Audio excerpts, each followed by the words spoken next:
My name is Antoinette Calise, and I'll be doing 3 of the 5 parts of language that help students learn how to read and write. Number 1 is phonology. Phonology is the study of sound in language. It includes skills like recognizing and working with sounds in words. For example, rhyming, blending, and segmenting sounds. Research shows that strong phonological awareness is one of the best predictors of early reading success because it helps students connect sounds to letters when they are learning to read. Number 2 is morphology.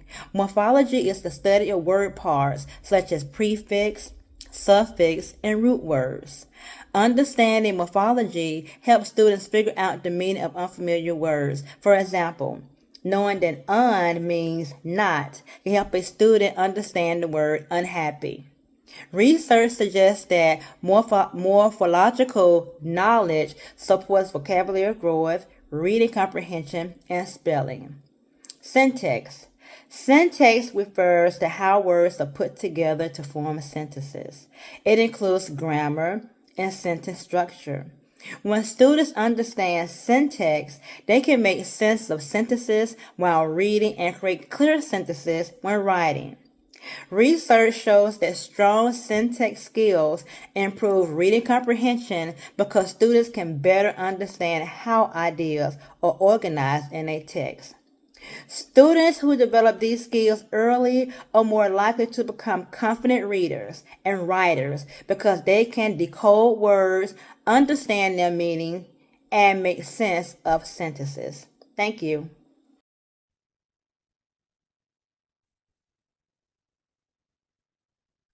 Semantics is the component of oral language that focuses on understanding and using the meaning of words, phrases, and sentences. It includes vocabulary development as well as the ability to understand relationships between words, such as synonyms, antonyms, and categories. As children build semantic skills, they learn to label objects, organize words into meaningful groups, and interpret both literal and figurative language, including idioms and nuisance meanings. This component is essential because it supports clear communication and comprehension. Students with strong semantic knowledge are better able to understand what they hear and read, follow directions, and express their ideas with precision. In contrast, difficulties with semantics can lead to challenges in understanding text, answering questions, or choosing appropriate words in conversations. Overall, well-developed semantic skills play a critical role in reading comprehension, listening abilities, and meaningful communication. Pragmatics is the component of oral language that focuses on the social use of language and the rules that guide communication in different contexts. It includes understanding conversational norms such as turn taking, staying on topic, and responding appropriately to questions, as well as interpreting nonverbal cues like facial expressions, tone of voice, and body language. Pragmatics also involve adjusting language based on the situation and the audience, such as using more formal language with a teacher and more casual language with peers. Additionally, it includes awareness of social expression, like personal space and appropriate behavior during interactions. These skills are essential because they help students navigate social situations and communicate effectively. Strong pragmatic abilities support relationship building, participation in group work, and successful engagement in conversations. They also contribute to listening and reading comprehension by helping students interpret the meaning within context.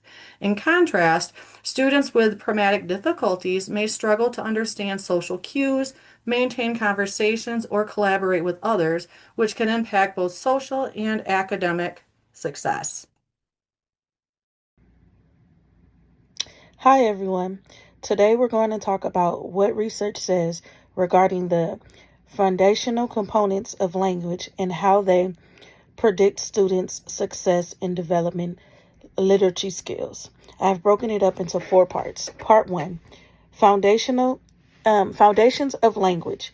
Language is built on 5 components: pronology, morphology, syntax, symptomatics, and primatics. Each of these plays an essential role in how we understand, produce, and interpret language. Part 2. Why are the components important? Research shows that a strong understanding of these components, especially phonology, morphology, and orthology, is critical for developing reading and writing skills. When students grasp how sounds relate to letters, how words are formed, and how sentences are structured, they are better equipped to decode words, spell correctly, and pronunciate text. Part 3. Periodics of literacy success. Studies indicate that early mastery of these foundational skills is one of the best predictors in future literacy success. For example, children who develop phonology awareness, recognize and manipulation sounds are more likely to become fluent readers.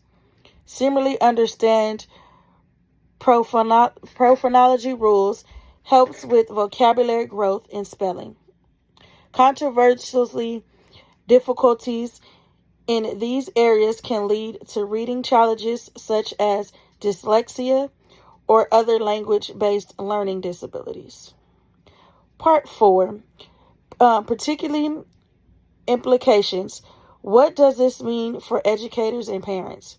It highlights the importance of early assessment and instruction in these core components, strengthening phonologically, morphology, syntax, symptomatics, and orthographic from an early age can set students on a path of literacy success. In summary, research underscores that a deep knowledge of the foundational language components is not just helpful, but essential for effective literacy development. Supporting these skills through targeted teaching can make a significant difference in students' reading, writing, and overall academic achievements. Thank you for watching. Remember, building strong language foundations is key to unlocking a child's full literacy potential. Hey everyone, my name is Brittany, and I'll be discussing how families can support language development at home through phonology, morphology, and syntax. First, phonology focuses on the sounds in words. Families can support this by playing rhyming games, clapping out syllables, or practicing beginning sounds. These simple activities can help children build strong sound awareness, which is important in reading. Next, morphology is the understanding of how word parts, such as prefixes and suffixes. Parents can point out words like unhappy or replay and talk about how those parts change the meaning. This helps children break down unfamiliar words. Lastly, syntax refers to how sentences are formed. Families can model complete sentences and expand on what their child is saying. For example, if a child says, dog run, a parent can respond with, yes, the dog is running fast. On this next slide, these are areas families can support oral language through development every day in conversations. Talking with children daily helps to build vocabulary and confidence. Parents can ask open-ended questions such as, why do you think that happened, to encourage longer responses. Reading together is also very important. Families can pause and discuss the story to help with understanding. Lastly, giving children time to respond and express their ideas helps strengthen communication and skills. It also supports overall language. Hi, my name is Brittany Meinhardt, and today I'm going to be talking to you about how you can support and practice semantics and pragmatics at home with your children. First, this starts as early as birth. So those are things like speaking to your baby, reading to your baby, singing, any type of speaking that you can do. You should be doing that as soon as they're born. That's how we build these foundational skills. And you can do this especially as they get, the more they grow, the older they get, and their routines, describing things that you're asking them to do. Look at your small blue this is your small blue toothbrush.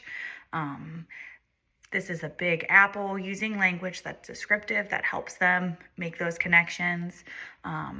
When they speak to you, you can restate the things they say to you. A lot of times young children leave words out. They're just saying short phrases, something like I hungry or I tired.